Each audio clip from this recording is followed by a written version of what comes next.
Buenas, soy el estudiante Gustavo Quispe Villegas, interno de Medicina de la Universidad Peruana Cayetana Heredia y peer mentor de la Sociedad Estudiantil de Ciencias Clínicas. Y directamente el tema que vamos a hablar hoy son los principios de los cánceres, básicamente las neoplasias malignas. Y para ello vamos a meternos en estos temas, es decir, definir qué es una neoplasia maligna, sus principales características y además de definir el término de estadio y grado, que no es lo mismo. Vamos además a utilizar algunos ejemplos de inmunohistoquímica, porque la inmunohistoquímica es importantísima para las neoplasias malignas. Y finalmente vamos a abarcar cuatro grandes ejemplos para entender mejor el tema de los cánceres. Antes de continuar, tenemos que comprender que la American Joint Committee of Cancer, básicamente la entidad que clasifica los tumores malignos, se actualiza constantemente, de manera que la fecha de elaboración de este video, probablemente los contenidos posteriores a la edición actual, termine modificando algunas de las reglas que se utilizan para poder clasificar a los cánceres a partir del 2 de octubre, claro. En todo caso, los contenidos de este video no son sincrónicos con la clasificación actual de lo que corresponde a los cánceres. Y hablando de cánceres, ¿por qué digo la palabra cánceres? Muy simple, porque cuando hablo de cáncer hablo de neoplasia maligna. Se acabó, punto. Eso es un término intercambiable. No puedo decirle cáncer a una neoplasia benigna. Todas las neoplasias, o sea, no todas las neoplasias pueden ser cánceres, pero todos los cánceres son neoplasias malignas, son términos intercambiables, número uno. Número dos, cuando hablo de un cáncer, hablo de un crecimiento descontrolado, como toda buena neoplasia, pero acá hay una diferencia, los cánceres invaden, y esa invasión es la que se estratifica para definir un término denominado estadio, que vamos a ver más adelante. Además, a pesar que los cánceres son heterogéneos, es decir, un cáncer en un mismo órgano, como vamos a ver aquí, no es lo mismo un cáncer de epitelio que un cáncer de estroma, tienen diferente epidemiología y demás. Vamos a ver que existen algunos patrones en común para poder considerar entrar en este mundo sin perderse. Y empecemos con la regla número uno. Los cánceres no se comportan igual. Es decir, puedo tener cánceres incluso epiteliales de un mismo órgano, pero pueden tener diferentes pronósticos, diferentes prevalencias, diferentes formas de identificarlos, diferentes maneras de curarlos. Ya, eso es lo primero. Lo segundo, los cánceres provienen de un tejido diferenciado. A esto voy porque, por ejemplo, el ovario, que vamos a ver, acá tengo la imagen del ovario. El ovario tiene tres estirpes. Una es la estirpe epitelial, el epitelio de superficie, que fácilmente pueden volverse adenocarcinomas. Y el ovario también tiene estroma, es decir, el tejido mesenquimal. El estroma puede derivar, por ejemplo, en tumores de células de la granulosa, tecomas, fibromas, entre otros. Y el ovario, como es básicamente una gónada, acá tenemos los tumores de células germinales, que lo que nos van a dar origen serán a los tumores derivados de células germinales, no sé, teratomas, disgerminomas, carcinomas embrionarios, tumores de saco vitelino. Son varios ejemplos. Hablo de un solo órgano, pero un solo órgano no te va a dar todos los cánceres de las mismas características, varían. Son mundos diferentes. Para no perdernos en este video, necesitamos aprender cómo clasificarlos, cómo estadiarlos, cómo graduarlos. Número 3. Cuando yo hablo de un sarcoma, es decir, es decir, un tumor de tejido blando, soft tissue tumors, hablo definitivamente de cánceres. Los sarcomas son cancerígenos, punto. No hay un sarcoma benigno, no existe. Segundo, cuando yo hablo de tumores hematopoyéticos, llámese linfomas, leucemias, también son cánceres. No existe un linfoma benigno, no existe una leucemia benigna. Se acabó, punto. Aparte hay algunas excepciones que además de no ser la regla hay que resaltar. Por ejemplo, el carcinoma papilar de tiroides o el PTC con los característicos núcleos con los característicos núcleos claros que se hacen acordar a los ojos de una personaje. Estos carcinomas no tienen una parte adenomatosa, o sea, no existe el adenoma papilar de tiroides, nada más. Y cuando encuentras esto, existe el carcinoma papilar de tiroides, punto, se acabó. Así son los cánceres, pueden tener diferentes formas de clasificarse, diferentes comportamientos, pero las reglas son los que nos van a ayudar a poder entender este video. Y finalmente, los cánceres no necesitan verse feos para hacerlo, porque hay un término llamado grado. Cánceres de alto grado que se ven horribles y cánceres de bajo grado que relativamente hacen acordar al tejido nativo, o sea, el tejido sano. Pero recuerden, todos los cánceres invaden y el grado de invasión que se denomina estadiaje, es lo que también puede definir el pronóstico. En algunos cánceres, gran parte del pronóstico de lo que es una enfermedad neoplásica. Acá tenemos tres ejemplos. El anaplásico de tiroides, que como pueden ver, bueno, anaplásico básicamente, los núcleos son horribles, irregulares, la relación núcleo-citoplasma es grande, es decir, que el núcleo es gigante, pero el citoplasma es pequeño, como si fuera un linfocito, pero gigante. Aparte, claro que algunos tienen un fenómeno llamado hipercromasia, donde los núcleos se ven relativamente más oscuros que sus contrapartes. Y además vemos también fenómenos de multinucleación, pérdida de polaridad, que es decir, que no puede decir que tenga una parte luminal, una parte basal. No, la pérdida de polaridad es cuando una célula se vuelve una almohada. Es decir, no puede decir que es arriba, no puede decir que es abajo. Así de simple. No. Acá el colangiocarcinoma, que todos estos tumores no es necesario aprendérselos, solamente rescatamos términos. El colangiocarcinoma nos apoya en ese sentido en el término de la desmoplasia. ¿Qué es la desmoplasia? La alteración por parte de células neoplásicas del mesénquima adyacente, fibrosándolo, haciéndolo tumoral, canceroso. En el caso de los colangiocarcinomas son característicos porque fibrosan todo el tumor, la vaina mesenquimal que rodea a todas estas células cancerosas terminan fibrosándose, terminan viéndose eosinofílicas. Eso es la desmoplasia. Y finalmente, el caso de los cánceres invasivos de mama. Esto no es esto a primera vista no se ve como una mama, pues. O sea, no están los ductos, las unidades terminolobularias, no están, pues. O sea, una de las características del cáncer es esa. El cáncer produce la pérdida de la funcionalidad y la desdiferenciación. Es decir, que el tejido deja de verse como tejido nativo y termina viéndose como un tejido, como una masa amorfa llena de células que previamente formaban glándulas. Vemos cribas, vemos células que están individuales. Eso es lo que sucede sobre todo con los adenocarcinomas. Ya, acá hay características que nos orientan a una neoplasia maligna, y voy a ser muy breve. Lo de la desmoplasia y lo de las características nucleares que orientan a pleomorfismo, núcleos irregulares, multinucleación, eso lo hemos visto respectivamente con los colangiocarcinomas y los anaplásicos de tiroides. Acá en esta fotito tengo un adenocarcinoma de próstata. Y una característica es que acá ustedes ven una vaina nerviosa que está completamente rodeada de tejido tumoral. Acá ven tejido previamente glandular que ahorita está despolarizado, o sea, no tiene nada de polaridad. Tienen algunos núcleos están hipercromáticos, otros revelan su nucleolo. Básicamente un desastre alrededor, como si estuvieran envolviendo esta vaina neural. Eso se denomina invasión perineural, una característico de lo que nosotros denominamos los adenocarcinomas de próstata.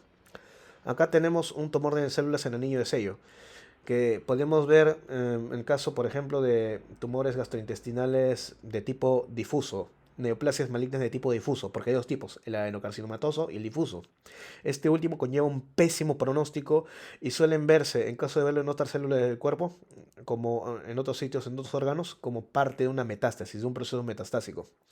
Acá les traigo un... A ver, ¿qué pasa si le digo que esto es un riñón? Y ustedes me dicen, oye Gustavo, ¿dónde está el glomérulo? ¿Dónde está el tubo, el proximal, el distal? No hay nada, pues. Esa es una de las características del cáncer, pues, la pérdida de la funcionalidad. Uno de los cánceres más clásicos de riñón es el carcinoma renal de células claras.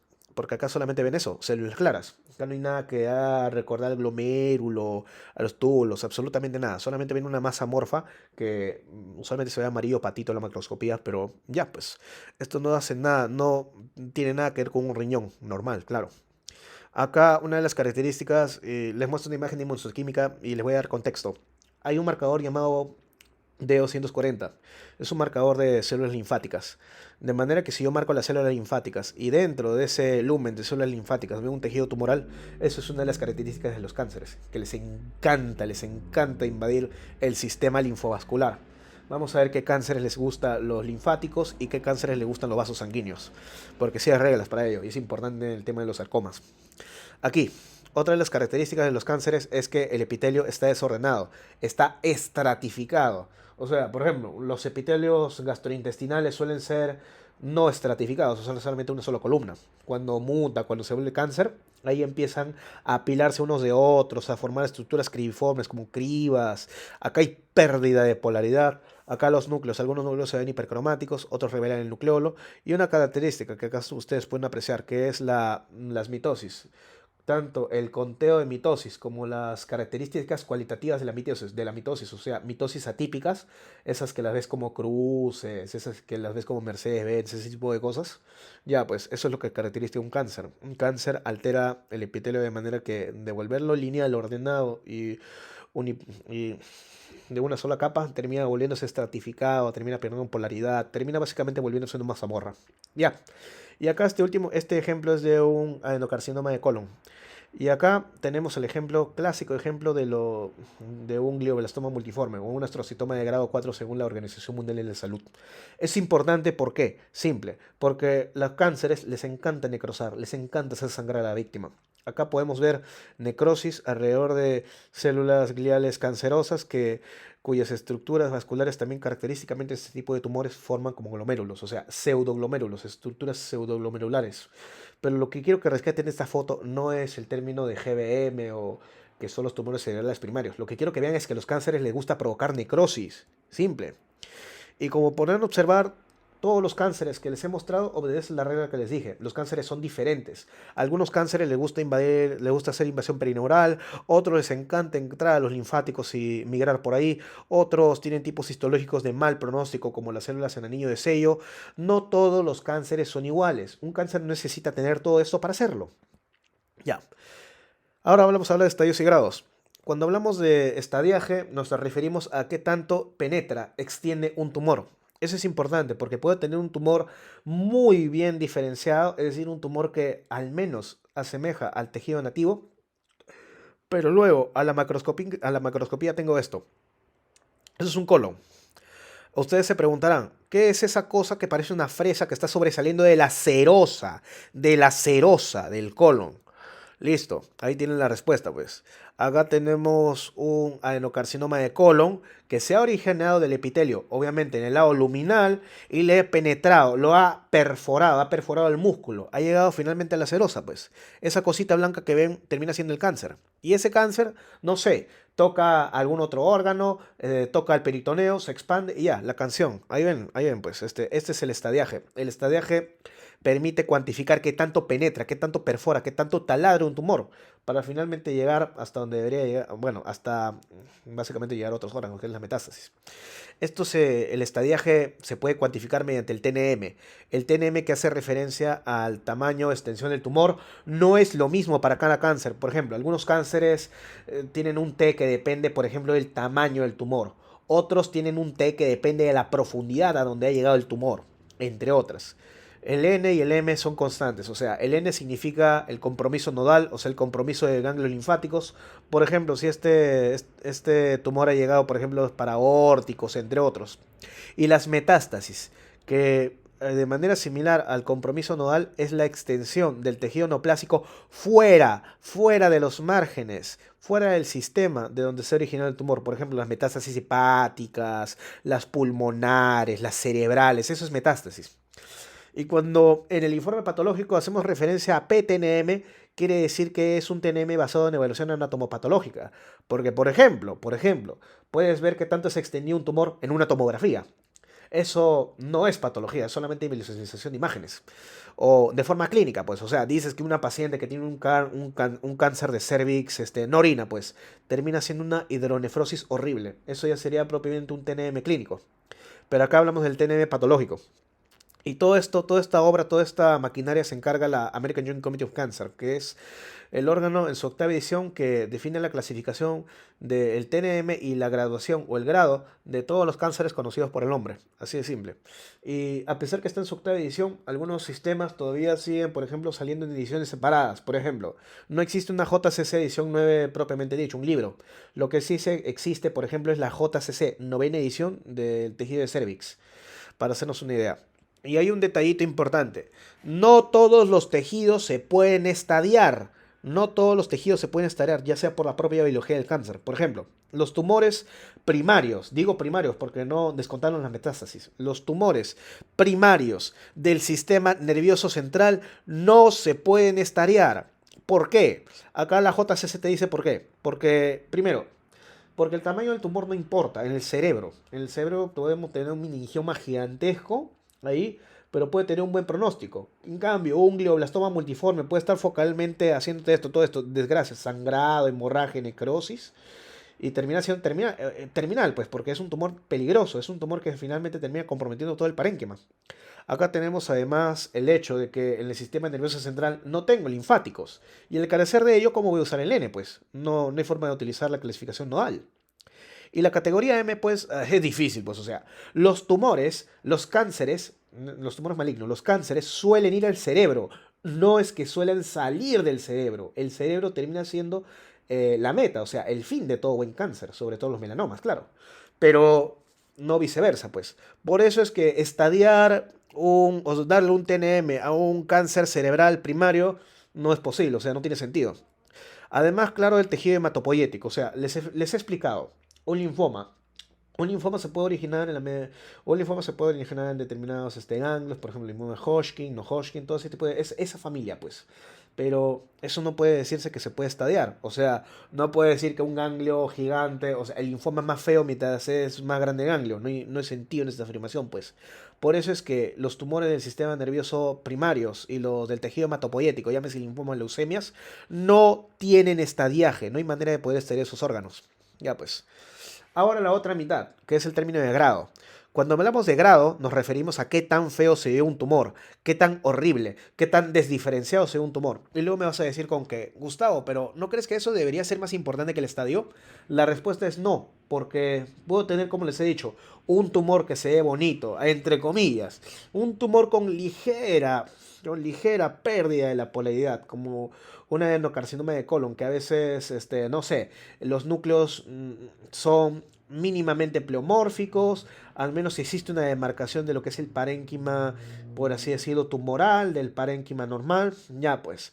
Pero si son, por ejemplo, todos estos tumores de estas características, pero con esta foto, obviamente no le voy a decir que el grado es más importante que el estadio en este caso. Acá veo que este tumor ya ha penetrado la serosa, ya está a puertas de invadir la grasa pericólica, está a puertas de invadir el peritoneo, de hacer varias cosas, pues mano. Por eso es que a veces el grado a veces el grado no es más importante que el estadio. Pero ojo, así como les he dicho que el grado, que está compuesto por la morfología, el tipo histológico, no sé, anillo de sello, el caso del endometrio, de tumores de endometrio, el tumor de células claras son de pésimo pronóstico, para hacerles un ejemplo.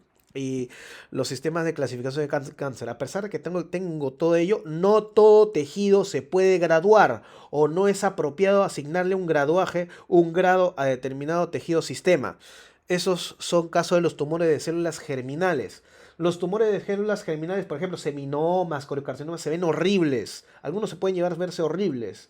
Pero la bondad es que la mayor parte de ellos, no todos, porque por ejemplo tenemos los coriocarcinomas no dependientes de neoplasias trofoblásticas, o sea que no se originan por gestación. Acá tengo, por ejemplo, una excelente susceptibilidad hacia los métodos antineoplásicos, pues. O sea, son tumores que se ven feos, pero que tienen un excelente tratamiento.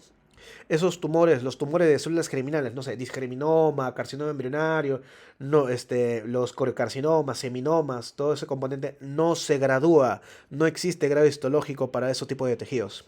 Ya pues, acá tenemos otro ejemplo de un carcinoma renal de células claras. Esto que no tiene nada que ver con un riñón, esto que característicamente tenemos un estroma vascular en forma de chicken wire, que es básicamente sangre de pollo acá. Tenemos un montón de células claras así uniformes y una manera de graduarlo, porque sorprendentemente en las siguientes diapositivas van a ver que hay miles de formas de ese grado. Acá importa, según la ISUP, importa las características del nucleolo. O sea, si veo que el nucleolo está ausente, no se ve, ya pues, grado uno. Acá pues, si veo que el nucleolo se ve, o sea, se visualiza, pero básicamente se ve de forma eosinofílica y no prominente, ya pues grado 2. Esta imagen, por ejemplo, es un grado 2, es un ISUP, un carcinoma renal de células claras de grado 2. Si es grado 3, entonces el núcleo ya se ve, y sin necesidad de mayores aumentos.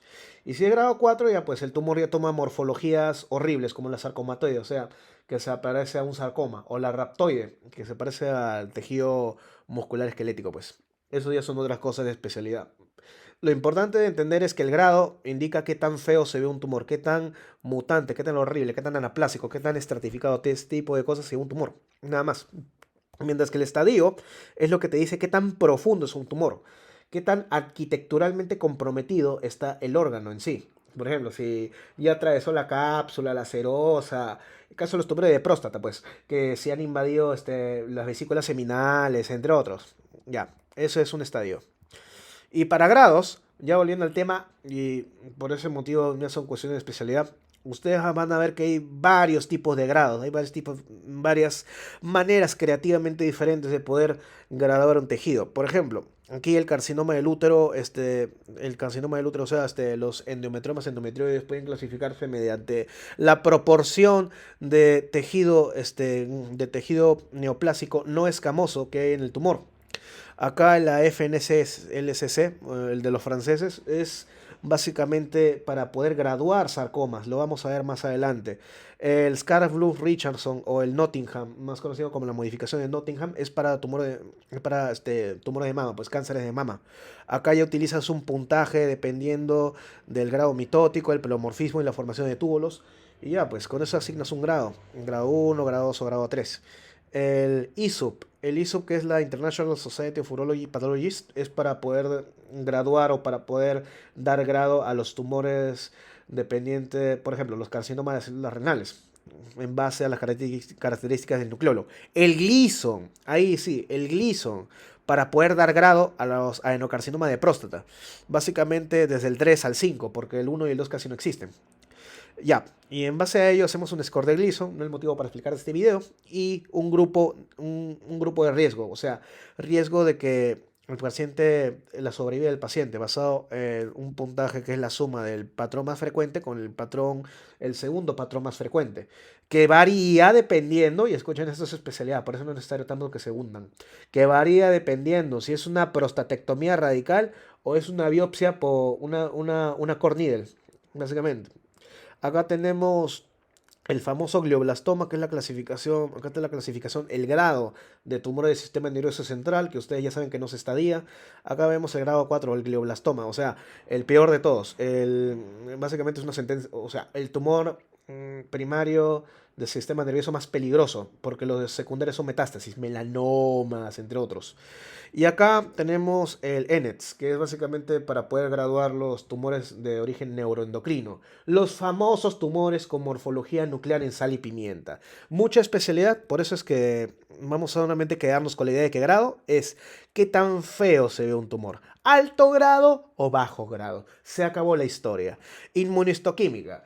Como sabrán, una de las características importantes de los tumores malignos, de las neoplasias malignas, es la histogénesis. La histogénesis es básicamente de qué tejido, de qué estirpe celular provino el tumor. Y eso es importante para poder clasificarlo en materia de pronóstico y hasta tratamiento.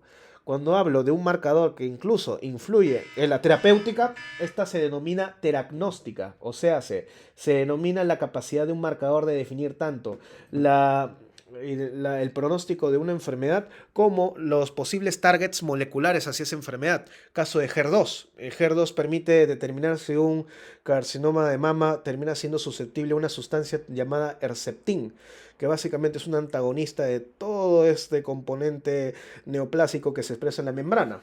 Y hablando de membrana, ustedes verán que cuando hablamos de inmunohistoquímica hay diferentes maneras de interpretar una tinción. Por ejemplo, puedo tener marcadores de inmunohistoquímica que se basan en una relación de antígeno, una reacción de antígeno-anticuerpo que se dan al núcleo.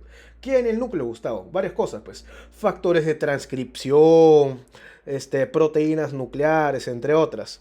El citoplasma. ¿Qué en el citoplasma?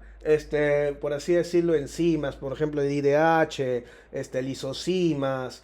Puedo tener también algunas moléculas dependientes de sodio, calcio, varias, pues. Ese es el caso del citoplasma. Puedo tener gránulos tóxicos, microbios incluso. Y en la membrana, ¿qué hay en la membrana? Receptores, receptores y más receptores. HER2, por ejemplo. O algunos receptores dependientes de tirosina quinasa. Algunos marcadores o clústeres de diferenciación. Por ejemplo, CD117. Tengo varias maneras de poder identificar un tumor. Mediante la inmunohistoquímica es posible determinar la histogénesis. Por más feo, y esta es la utilidad, por más feo que se ve un tumor, por más horrible que se ve un tumor, puede determinar de qué tejido provino mediante la inmunohistoquímica. Hasta cierto grado, claro. Y un truquito para poder entender este mundo es básicamente biología básica, o sea, la biología celular del tejido. Por ejemplo, tú esperas encontrar CD3 en la superficie de un linfocito T, es obvio, o CD20 en la superficie de un linfocito B. Tú esperas, por ejemplo, encontrar en el epitelio queratina. La queratina, pues, o sea, el filamento intermedio del epitelio. Más adelante lo vamos a ver. Aparte, la inmunohistoquímica tiene la propiedad de poder colorear microbios. Algunos microbios asociados, por ejemplo, a la histopatogenia del cáncer, por ejemplo, el H. pylori. Menos frecuentemente usado porque es más fácil o no es tan difícil identificarlo con hematoxilina y eosina. Y el herpes simple es virus tipo 8, que es para identificar un cáncercito que vamos a ver más adelante. Ya está. Y debido a todo esto, debido a que la inmunohistoquímica, como todo buen examen de laboratorio, tiene falsos positivos, falsos negativos, interpretaciones, entre otras, hasta formas de poder determinar la intensidad de la tinción, deben interpretarse según el proceso, según el contexto. Porque estos marcadores no es para marcar cánceres, es para marcar tejido. Puede ser tejido sano o tejido canceroso que provino de un tejido sano. Hay que interpretar la inmunohistoquímica con cuidado.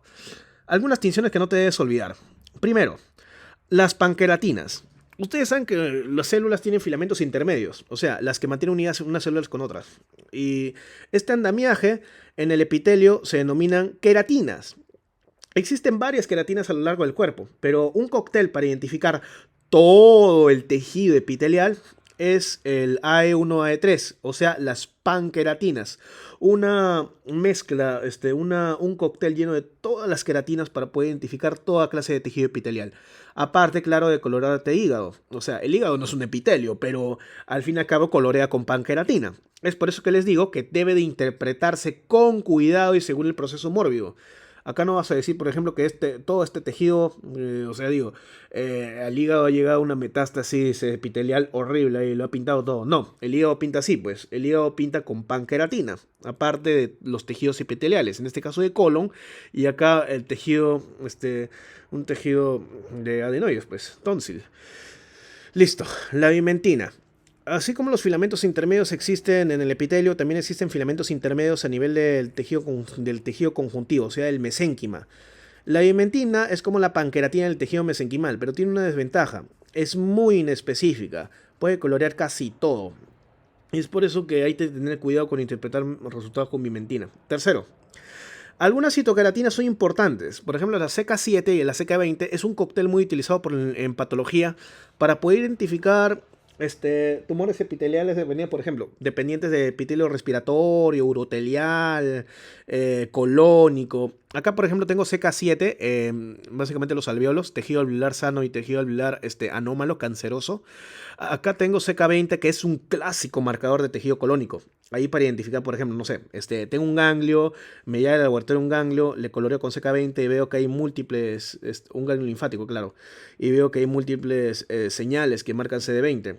Y tengo un paciente con un historial, por ejemplo, de una colectomía total por un cáncer, pues ahí voy a decir que ha migrado al ganglio linfático. O sea, lo que ha pintado en el ganglio con CK20 ha sido propiamente glándulas colónicas. O sea, es una metástasis nodal, claro. Y el CDX2, que es ya muy específico del tejido colónico. No tiene que memorizarse todo ello, básicamente es para entender que existen maneras de poder identificar un tejido, o sea, la histogénesis, mediante uso de marcadores simples, o sea, CD3 y CD20. O sea, en la primaria de la universidad han visto, por ejemplo, que los linfocitos T colorean con CD3 y los linfocitos B con CD20. Ustedes se pueden reír y decir, ah, ya, muy bien. El tejido hematopoyético es sencillo, es facilísimo de trabajarlo, pero no. La hematopoiesis incluye precursores, precursores de precursores, progenitores, entre otras.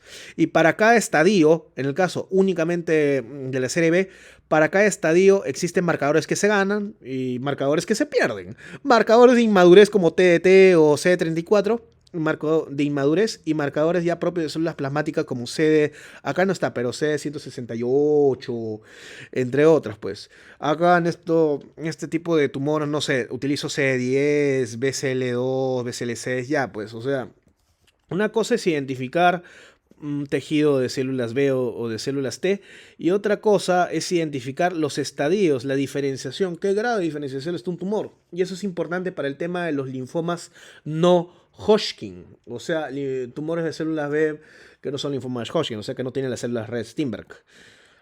Y por último, esto es importante porque pueden preguntar los STEPS, la sinaftofisina, la cromogranina A y el CD56, que son marcadores de tejido neuroendocrino. La particularidad es que su especificidad no es tan vasta, de manera que tengo CD56 que puede colorear células NK, lo pueden hacer, claro, no hay problema, y tejido nervioso. sin ningún problema. Y acá el S100. El S100, que es un famoso marcador para tejidos derivados de la cresta neural. Y esto, junto al Melan A y el HMB45, es el andamiaje para el diagnóstico de los famosos melanomas que colorean con S100. Y ya pues, ustedes pueden observar la utilidad de la inmunohistoquímica. Tengo aquí por ejemplo, tengo aquí un hueso. Este hueso, acá tengo la matriz ósea y acá tengo un tejido, por ejemplo, neoplásico de características indiferenciadas. O sea, yo no puedo decir si esto proviene, no sé, de un sitio o de otro. Y para poder dar con él, utilizo un marcador denominado NKX 3.1, que es propio del tejido prostático. ¿Puedo también usar PCA? Sí. Recuerda que la parte de la inmunoquímica depende de la biología del tumor. Ya pues, utilizo esto y vemos que efectivamente lo que está infiltrando acá es una metástasis de próstata. A la próstata le encanta el hueso, sobre todo la vértebra, por lo plexo de Busch, pues. Acá tengo el coriocarcinoma, tengo un parénquima pulmonar con un tejido aparentemente indiferenciado, anaplásico, pero como tengo el historial de una paciente que ha tenido un embarazo molar, tratado tardíamente, en todo caso tengo este tumor, tengo una paciente que tiene hemoptosis, o sea que tose sangre. Entonces le hago esta tinción con beta-HCG porque yo sé por mi biología que el sincitotrofoblasto que compone estos tumores produce beta-HCG. Y ya, pues acá tengo una señal. Y el tumor de Wilms, o sea, tengo un niño con una masa abdominal de etiología determinar y este es un ganglio linfático. Y debido a la epidemiología, utilizo un marcador denominado WT1. De esta manera puedo identificar el componente del tumor de Wilms metido dentro del ganglio linfático.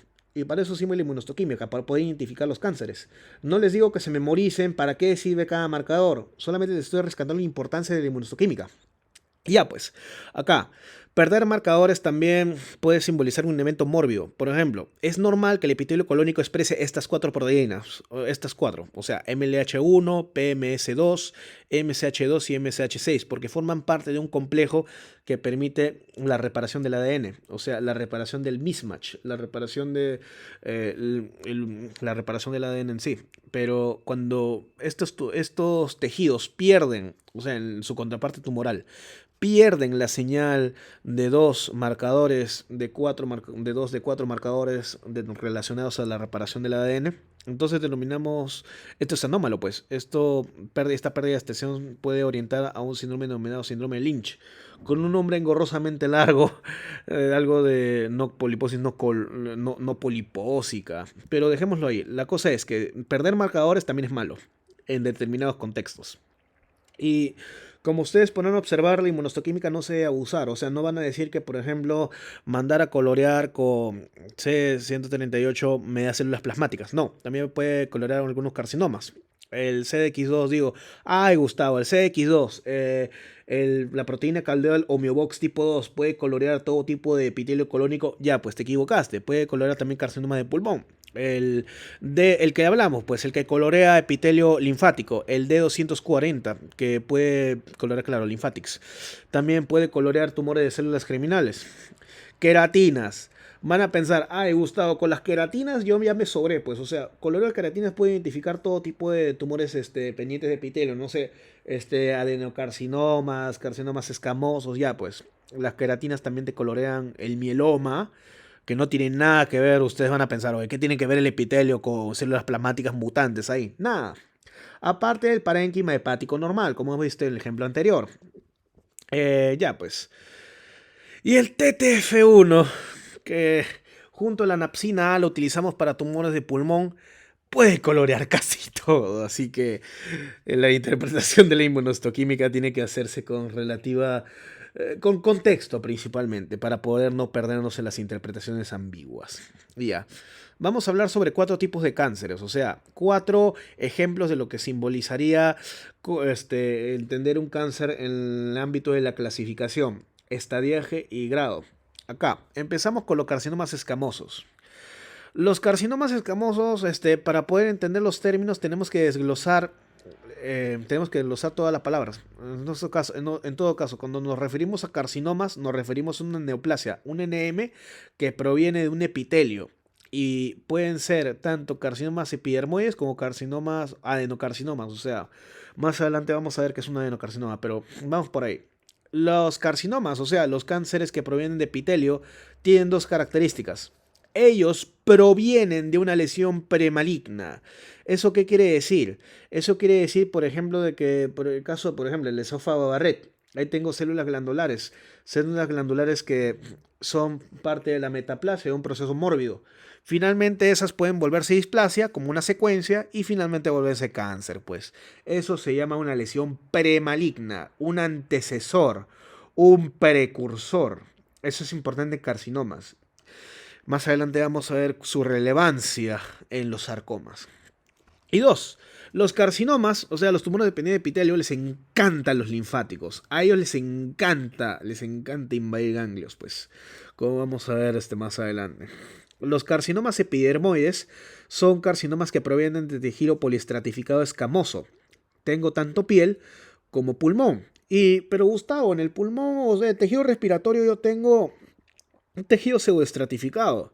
Pero debido a que hay gente que le encanta el pucho, el cigarro, el tabaco, ya pues, el tejido se metaplasia, se vuelve poliestratificado, y ese tejido poliestratificado que no cumple la función fisiológica del aparato respiratorio, termina mutando, pues, termina volviendo un carcinoma epidermoide. Ya, la diferenciación. Cuando hablo de diferenciación, hablo qué tanto la célula preserva su morfología y funcionalidad. A lo que voy es, qué tanto este tejido cumple, aunque sea maligno, cumple o produce las sustancias que debería de producir el tejido normal. En este caso, los carcinomas escamosos, la capacidad de producir queratina. La queratina, lo que usualmente tenemos el pellejito de la piel, eso usualmente se produce a nivel luminal, o sea, se produce afuera. No, adentro, pues. Adentro no hay manera, no hay forma, no hay justificación de que se produzca queratina, a menos que sea un proceso mórbido. Y finalmente, hablando del tumor, hablemos de los carcinomas de células escamosas de la piel, pues. Estos tumorcitos tienen varias características. Lo primero, indoloros. A pesar de ser indoloros y verse tan feos como la leishmania, estos tumores no duelen, pues. No duelen. Sangran, tienen úlceras, todos tienen úlceras, pero no duelen. Ya, y suelen ubicarse a nivel de labios, cara, lugares donde está la luz solar, porque uno de los principales actores en su morfopatogénesis es la radiación ultravioleta. Cara, orejas, labios, todo eso, pues, brazos, extremidades, eso va a ser víctima, esos sitios son potenciales de un carcinoma escamoso. Generalmente un varón, un fumador o alguien que haya tenido lesiones previas, por ejemplo, no sé, keratosis actínica, eso lo ves en surfistas, pues, se surfea en el mar. El mar obviamente desde ahí, cuando uno surfea, uno espera tener sol. Y el sol, bueno, el sol es el sol, pues ahí la radiación ultravioleta del sol te va a dar directo en toda la piel, en todo tu esplendor. Y la enfermedad de Bowen, que es una lesión premaligna a nivel del pene, con elevadísimo potencial para hacer cánceres. Evoluciona una entidad llamada eritroplasia de Queyrat y finalmente te dan el carcinoma escamoso de pene, pues, de pene. Así es la vida. La macroscopía, les he dicho, lesiones ulcerosas, muy sangrantes, pero que no duelen. O sea, el paciente, no sé, se mira al espejo y se ve más feo que molesto, para hacerles una idea. Y la histogénesis, el tejido de donde han provenido, es el queratinocito. Estos queratinocitos cuya característica principal para poder determinar el pronóstico de un carcinoma escamoso de piel, o sea, el T, el estadiaje, es el tamaño. Acá el tamaño se importa. 2 centímetros de diámetro o 2 milímetros de profundidad incrementan drásticamente. O sea, le dan una enorme patada a esa palabrita denominada pronóstico. De manera que la recurrencia, cuando atraviesa estos puntos de corte, se hace elevadísima en el caso de los carcinomas escamosos de piel. Y en la morfología podemos ver, por ejemplo, acá tenemos la piel normal, o sea, acá tenemos una piel ligeramente engrosada, acá con determinado grado de acantosis, pero acá abajito podemos observar que infiltra, penetra, entra dentro ya de los confines de la piel de la dermis. Dentro de la dermis podemos observar islotes con células atípicas, morfología hipercromasia, mitosis atípicas, pérdida de polaridad. Pero lo que caracteriza el tejido escamoso es la formación de los desmosomas, es decir, de una red que te hace pensar que es tejido escamoso. Esta red invisible de tejido escamoso es lo que da origen a lo que son los tumores dependientes de tejido poliestratificado, o sea, los carcinomas. En el caso de los adenomas no vemos este patrón, un patrón que parece casi hexagonal, poligonal, para hacernos una idea. Y acá adentro observamos tanto islotes de células cancerosas como la formación de perlas de queratina en su interior. Esto sumado a la atipia celular, a la dismorfología que existe dentro del tumor, nos orienta en un diagnóstico de un carcinoma escamoso de piel. Y como podrán observar, este al menos preserva o está diferenciado, tanto así que produce queratina. Cuando evoluciona, cuando se desdiferencia, ya no produce queratina. La célula pierde la capacidad de producir sustancias. De forma anómala, pero las pierde la capacidad de hacerlo. Así de simple. El cáncer de ovario. Ay, Dios mío, ¿con qué empezamos? Para entender lo que son los cánceres de ovario, tenemos que meternos la idea de que el ovario tiene tanto epitelio, estroma y células germinales. De manera que cada uno de ellos nos va a dar toda una miríada de tumores. Carcinoides de células claras, carcinomas endometroides, carcinomas serosos y mucinosos que vamos a tomar más adelante, teratomas inmaduros, maduros, de tumores de saco vitelino, el estruma ovari, que es básicamente tejido tiroideo en el ovario que puede pasar. Hay una lista enorme de tumores de cánceres ováricos. Mesotelioma, acá están los células germinales, el disgerminoma, el carcinoma embrionario, tumores de células del Sertoli Leydig que existen en el ovario. Nada es imposible para los cánceres. Leiomiomatosis, todo tipo de cánceres pueden haber en el ovario. Pero nos vamos a enfocar en el más común de todos, que es el cistoadenoma seroso, la neoplasia maligna. Ojo, la neoplasia maligna, más común del ovario. Digo más común porque las neoplasias ováricas suelen ser benignas. Y para continuar tenemos que comprender estos términos. Primero, yo les he dicho que los carcinomas escamosos provienen de tejido poliestratificado plano. Los adenocarcinomas provienen de tejido glandular. Mama, el sistema el estómago, el intestino. Ya pues, esos son los adenocarcinomas. Y esos carcinomas tienen una propiedad. Pueden generar quistes. Un solo quiste, ya sea unilocular o múltiples, multilocular, asociados a un contenido. Porque eso es un quiste. Un quiste es un saco con un contenido. Y el contenido puede ser tanto seroso, y digo seroso porque se asemeja al suero de la sangre, agua básicamente, como mucinoso. O sea, cuyo componente quístico, componente líquido, es moco. Tienen diferentes pronósticos y prevalencias. Más adelante la vamos a ver por qué. Y los marcadores tumorales. Un marcador tumoral es una sustancia potencialmente producible por un tumor. Valga la redundancia. El tema es que los marcadores tumorales no son producidos por todos los tumores, de ahí su cuestionable sensibilidad al diagnóstico. Y segundo, pueden ser producidos en otros procesos mórbidos. Por ejemplo, más adelante vamos a ver, por ejemplo, de que el CA125 se puede producir por cirrosis. Aparte, claro, de ser inespecífico. Y es por eso que los marcadores tumorales se utilizan más para seguimiento. Por ejemplo, el PSA, el antígeno prostático, es producido, valga la redundancia, por la próstata. ¿Qué pasa si te quitan la próstata y de la nada todavía preservas tu nivel de PSA? Quiere decir que ya fuiste. Quiere decir que, no voy a decir malas palabras, quiere decir que se acabó. O sea, que el tejido neoplásico prostático se fue a otro sitio, ya sea, no sé, la vértebra, la columna vertebral, y continúa produciendo su PSA. Así es simple. Los marcadores tumorales también se pueden elevar por otros procesos no mórbidos. No sé, o sea, cuando, por ejemplo, ahorita hazte un tacto rectal, tu PSA se va a subir. Para hacerte una idea. Punto. Ya. Cánceres epiteliales ováricos. O sea, de las neoplasias malignas, ya sea epitelio, estroma y células germinales, los epiteliales son los más comunes. Y la neoplasia maligna más común de todas es el cistoadenocarcinoma seroso. cistoadenocarcinoma seroso. Digo cisto porque forma quistes, adenocarcinoma porque es un adenocarcinoma, pues. Y seroso porque son quistes cuyo contenido asemeja al agua, al suero de la sangre. O sea, suero. Y esto lo sueles encontrar en mujeres mayores de 63 años y tienen la pésima, la maldad de ser asintomáticos. Es decir, que aparecen, atacan cuando ya está avanzada la cosa. Cuando, por ejemplo, ya hacen metástasis, cuando ya te llenan el peritoneo de bonitos carcinomatosis que terminan dándote de 2 a 3 litros de líquido acítico neoplásico, y entre otras desgracias. Ese es el problema del cáncer de ovario. Es muy silencioso. Cuando te enteras ya es tarde. Y una de las características, por eso le decía la distinción entre seroso y mucinoso, es que los serosos son muchísimo más frecuentes que los mucinosos. Cuando encuentras un adenocarcinoma de ovario seroso, ustedes van a encontrar más que todo tumores que son bilaterales, les encanta a los dos lados, y cuyo contenido es suero.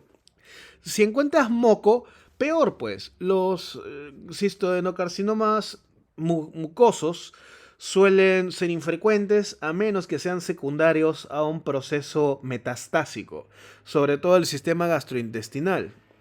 Y ya pues, en otras palabras tenemos tumores que son bilaterales, que tienen quistes con agua, tejido necrótico y sanguinolento. Se acabó la historia. Pero lo principal del cistoadenocarcinoma seroso es que son silentes, silentes. La doña se entera tarde pues. Aparte de la capacidad de producir una sustancia llamada CA125, un marcador tumoral que no puede tampoco, puede elevarse, pero además es producido por endometriosis. Ya pues, ¿cuántas mujeres en el mundo tienen endometriosis? ¿Cuántas mujeres en el mundo se quejan de menorragia, de trastornos relacionados a sangrado durante la menstruación, durante el ciclo menstrual? ¿Cuántas mujeres, pues?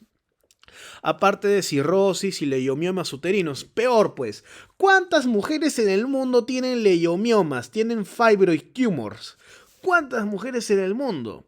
Y luego dicen, sea 125, me estoy asustando, doctor, me voy a morir. No, los marcadores tumorales son para seguimiento. Esa es la gracia de la historia. La gracia, la grasa y la gracia.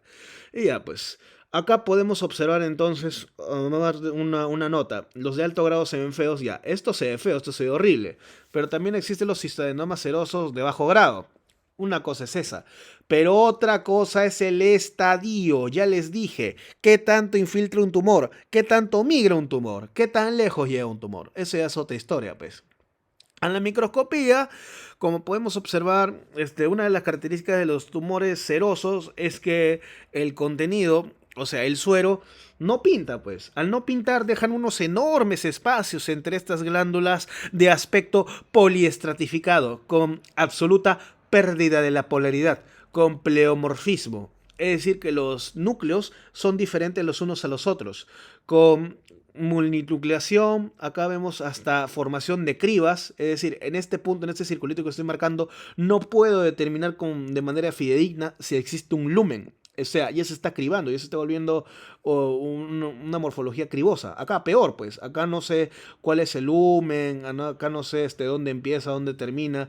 Y ya, pues, consecuentemente, acá tengo las características de un cistoadenoma seroso, un tumor epitelial con clara desdiferenciación del epitelio glandular, poliestratificación y anomalías atipias citológicas como lo que les dije, pérdida de polaridad, pleomorfismo nuclear, hasta mitosis atípicas. Acá vemos una mitosis. Ya, contar la cantidad de mitosis, y algunas de ellas, estas mitosis, todavía tienen características como mitosis triples. Vamos a contar mitosis.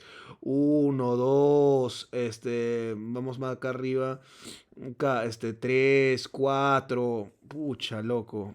Acá hay más, pues 5. Acá arriba 6. El conteo de mitosis es importante para el grado en determinadas circunstancias. Ahora vamos a hablar de los sarcomas. El maravilloso mundo alterno de los sarcomas, porque lo que hemos hablado son tumores epiteliales, es decir, carcinomas. Ahora vamos a hablar de los tumores mesenquimales, los tumores dependientes del tejido conectivo.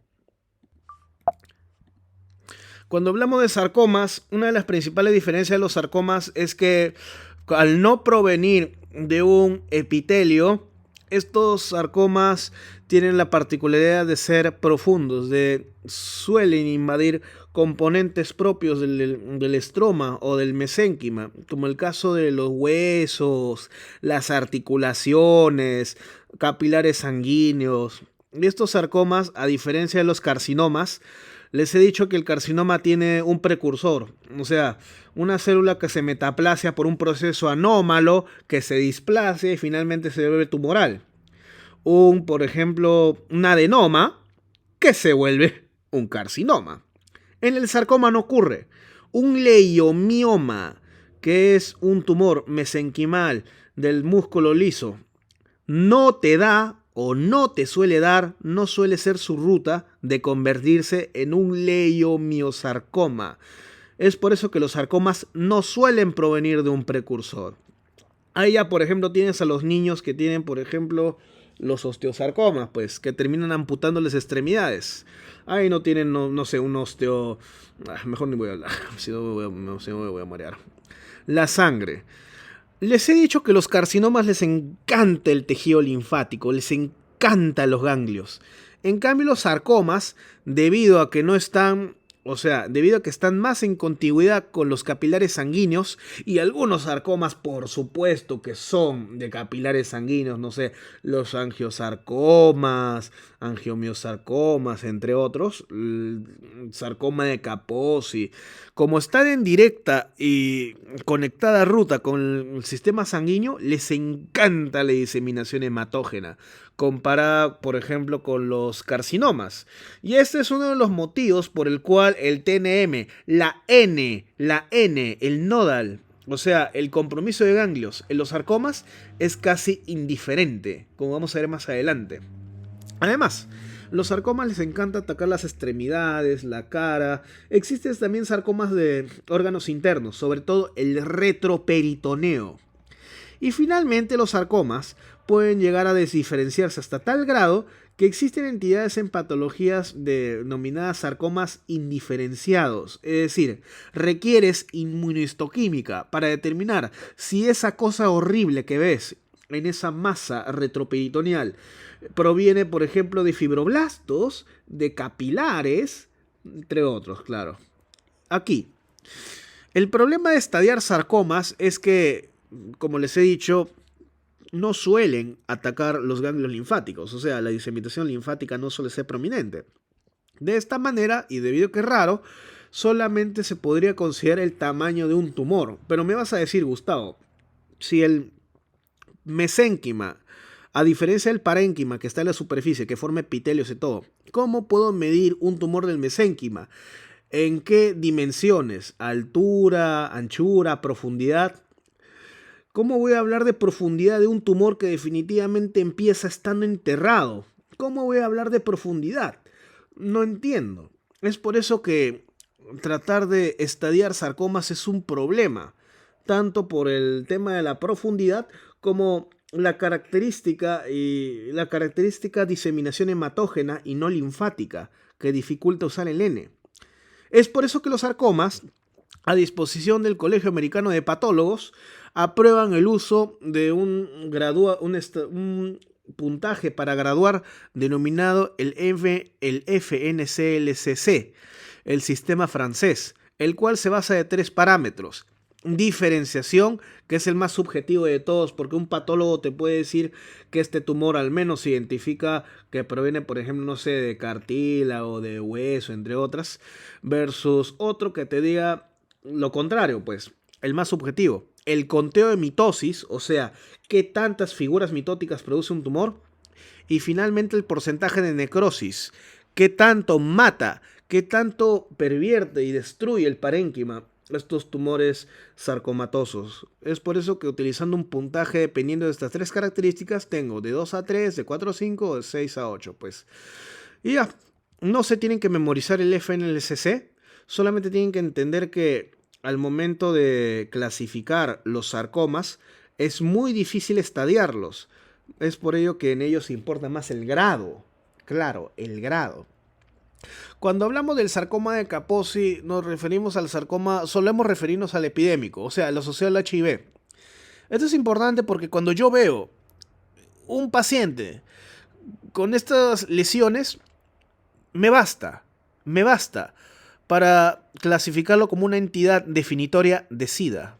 De SIDA. Punto. Se acabó. Tienes que tener el CD4 muy bajo para llegar a tener estas lesiones. Estas lesiones rojizo-purpuráceas que suelen aparecer en piel, en extremidades, en boca, en paladar, en nariz. Y cuando los pinchas, debido a su origen vascular, suelen sangrar, pues. Aparte, claro, de, como les he dicho anteriormente, de que no se pueden estadiar, es muy difícil estadiarlo por el tema de que, como son tumores vasculares, obviamente se van a diseminar por los vasos sanguíneos, pero compromiso linfático es pobre, de manera que no puedo utilizar el N.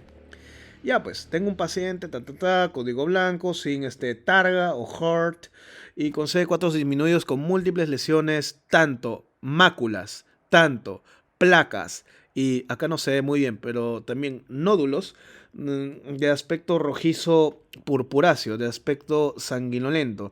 ¿Y cuál es el principal diferencial, Gustavo? La angiomatosis basilar por Bartonella Genselae, una de las entidades asociadas al arañazo allá, pues el del gato, pues, con infiltración neutrofílica en lugar de infiltración linfocítica, como vemos en este trastorno. Y acá en la microscopía podemos observar la predominancia de la vascularización, o sea, son neovasos, son vasos sanguíneos cancerosos porque no tienen el contorno de los capilares que sí son sanos. Acá vemos incluso que estos vasos sanguíneos penetran, perforan y hacen su nido en el colágeno, en la matriz extracelular de toda esta fotografía. Acá podemos observar que esta formación de vasos es desordenada, que estos núcleos, esto que está en el cursorcito, estos núcleos atípicos que sobresalen incluso el lumen. Y acá al medio tenemos una coloración inmunohistoquímica con lo que denominamos como una coloración inmunohistoquímica con virus del herpes humano tipo 8, disculpen, HHV8, o sea, uno de los principales factores etiológicos asociados a la formación de sarcoma de Kaposi.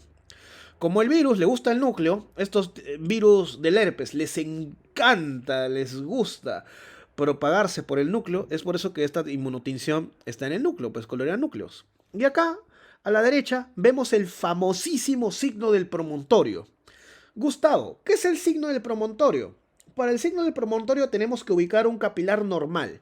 Acá, por ejemplo, este es un vaso sanguíneo normal, básicamente una arteriola. Acá ustedes pueden ver que básicamente tengo un círculo definido, ordenado. Acá tengo también varios capilares que son normales, pero alrededor vemos que se ha formado, que los vasos cancerosos han rodeado a los vasos normales, como si fuera una especie de montaña. Por eso se dice promontorio, el signo del promontorio. Acá tengo vasos normales rodeados, enrollados, cubiertos por vasculatura neoplásica. Y puedo decir que esto es vasculatura neoplásica y no un artefacto, porque aquí puedo observar los núcleos del endotelio, de ese endotelio canceroso, anormal, maligno. Acá, por la prominencia, por esta formación de esta montañita normal alrededor del tejido neoplásico, esto se le denomina el signo del promontorio. Es importante y clásico del sarcoma de Kaposi. Y finalmente vamos a terminar con los seminomas, el maravilloso mundo de los tumores de células germinales. Para continuar con el tema de los seminomas, tenemos que, como arquetipo de los tumores de células germinales tenemos que seguir ciertas reglas. Antes que nada, vamos directo al grano. Los seminomas son los tumores testiculares de células germinales más frecuentes, porque acá, por ejemplo, hay tumores espermatocíticos, tumores de célula de Sertoli, carcinoma embrionario, tumores de saco, Yolk tumor, o sea, tumores de célula de saco vitelino, varias pues. Pero lo más importante, el más prevalente de todos es el seminoma. Tengo un varón, tengo un patita que de niño lo han operado del testículo. La mamá, o el propio paciente, en caso que sea muy mayor, te va a decir que de niño lo han operado porque el testículo no se le bajaba. ¿Cómo se llama eso? ¿Y cómo se llama la cirugía? Orquidopexia. No de un testículo, sino de los dos. porque comprometer un testículo de un lado eleva el riesgo de poder comprometer al otro.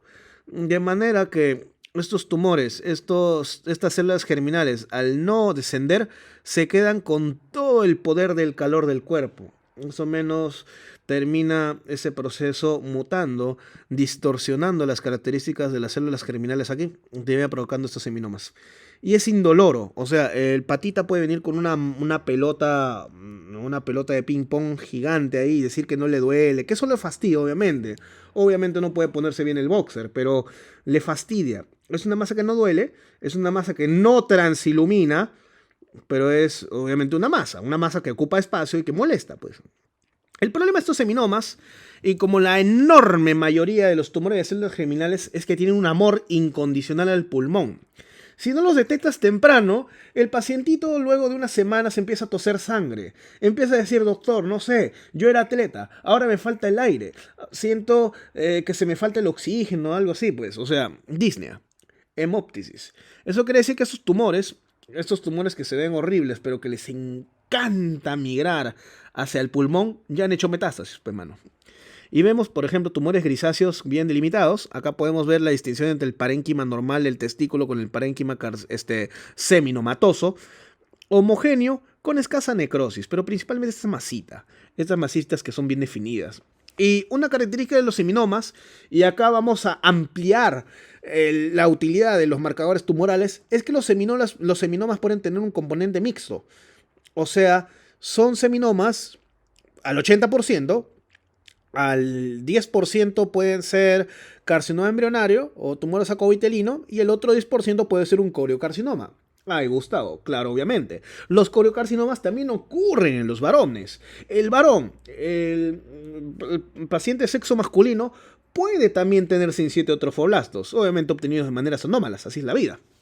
Ya pues, acá la utilidad de los marcadores tumorales es la siguiente. Los seminomas elevan el LDH, o sea, la lactato deshidrogenasa. No obstante, no suelen elevar una marcador tumoral denominado alfa-fetoproteína. Si esto se eleva, si por algún motivo tengo un seminoma, o sea, clínicamente tengo un seminoma, y en la patología se ha confirmado, pero además tengo una elevación del alfa-fetoproteína, eso quiere decir que ese tumor no solo es seminoma, no es 100% seminoma. Puede ser, por ejemplo, un 90% seminoma y el otro 10% puede ser de otro tumor. Otro tumor de células germinales no seminomatoso. ¿Qué pasa si tengo una beta-HCG normal? Nada, pues, o sea, un seminoma al 100%. Pero ¿qué pasa si el 97% es un seminoma y ahí en un rinconcito tengo un 3% que es sin-7 trofoblasto, que forma un coriocarcinoma? Ahí sí se te va a elevar la beta-HCG. O sea, esas raras, extrañas situaciones donde un varón orina en una prueba de embarazo y le sale positivo. Obviamente no va a decir, no vaya a ser que no sé, que esté embarazado, o sea, no hay forma, pues, o sea, la mejor manera de explicarlo es la presencia de un tumor mixto seminomatoso con un componente no seminomatoso, o sea, un seminoma más un coriocarcinoma, obviamente en una proporción menor. Y no hablemos de la histogénesis, porque ya hablar de neoplasia in situ de células germinales, eso ya es especialidad. Pero para darnos la idea de que proviene de células germinales, o sea, células germinales que corren por un proceso desadaptativo, o sea, un proceso displásico, que terminan volviéndolas el equivalente a neoplasias in situ. Y como les he dicho aquí, cuando hablamos de cánceres, son tumores que invaden. O sea, ya han pasado, ya no tienen manera de llamarse in situ. Lo particular de los tumores de células germinales y el seminoma es que al TNM le agregamos una letra denominada la S que hace referencia al marcador tumoral. Y estos marcadores tumorales son importantes por lo que les he dicho, o sea, el seminoma tiene un buen pronóstico si solamente es un seminoma, o sea, si la única cosa que eleva es el LDH. En cambio, si tengo un tumor mixto cuyo componente incluye la alfa-fetoproteína o la gonadotropina coriónica, ahí ya disminuye el pronóstico. Es decir, que aquí la presencia de marcadores tumorales, al sugerir la presencia de un componente seminomatoso mixto con un componente no seminomatoso, quiere decir que disminuye el pronóstico, o sea, incrementa la recurrencia y disminuye la sobrevivencia. Y esto es importantísimo porque Esta es una de las contadas situaciones donde los marcadores tumorales no solamente son para seguimiento, sino como una letra adicional para el TNM. Y como les he dicho al inicio, los tumores de células germinales no se gradúan. Pueden verse horribles, feos, pueden verse como todo el espejo, pero no se gradúan, pues así es la vida. A la microscopía, los seminomas tienen las siguientes características, ya para poder cerrar el capítulo. Primero, los seminomas provienen de túbulos seminíferos, pues. O sea, tenemos gonadocitos. Estos gonadocitos terminan sufriendo una mutación que los vuelven una neoplasia in situ de células germinales. Y el siguiente paso los termina volviendo estas células, pues. O sea, unas células, un parénquima compuesto por célula de citoplasma claro, cromatina granular, que está adyacente y bien delimitado con el parénquima normal, el parénquima no canceroso. O sea, acá por ejemplo vemos un tubo espermático. Acá podemos ver las espermatogonias en la base, la célula de Sertoli que está entrecruzadas con las espermatogonias, y ya podemos ver la formación de los nuevos espermatozoides en la luz, pues. Acá vemos el túbulo seminífero normal. Alrededor está el cáncer, pues. O sea, vemos células desdiferenciadas, pero monomorfas, o sea, que tienen una sola forma, que están rodeando este parénquima normal. Y claro, podemos también encontrar indicios de todo el parénquima, o sea, fisiológico. Por ejemplo, estas células eosinofílicas que están en el estroma del testículo son las células de Leydig, la productora de la testosterona. Vemos además un estroma testicular que está rodeando, que delimita todo este tejido tumoral versus el tejido fisiológico, que en este caso es el túbulo seminífero. Además, claro, de infiltrado linfoplasmocitario que compone el estroma. Más allá, ya está fuera del alcance del video de hablar de cómo se involucra el sistema inmune en los tumores. Eso ya es tema de otro video. Pero más adelante de ello es esto, pues el seminoma está compuesto de un tumor bien delimitado con una intercalada de parénquima normal, túbulos seminíferos normales, con un componente monomórfico compuesto por células de citoplasma claro, bordes limitados y citoplasma granular. Nada más. Eso es lo que es un seminoma. Pero lo que hay que rescatar de este video, de este segmento del video, es que los tumores de células germinales, o sea, seminomas, carcinoma embrionario y germinoma, todo ese tipo de cosas, puede tener la potencial de poder estadiarse con marcadores tumorales. Aparte de carecer de grado, no se pueden graduar estos tumores. Ya pues, cualquier pregunta estaré disponible en mis redes sociales, ahí estaré existiendo. My Instagram es pathologistic, whatever happens. Y ya pues, les agradezco su atención, les agradezco su paciencia y les deseo un excelente día, noche, como sea. Hasta luego.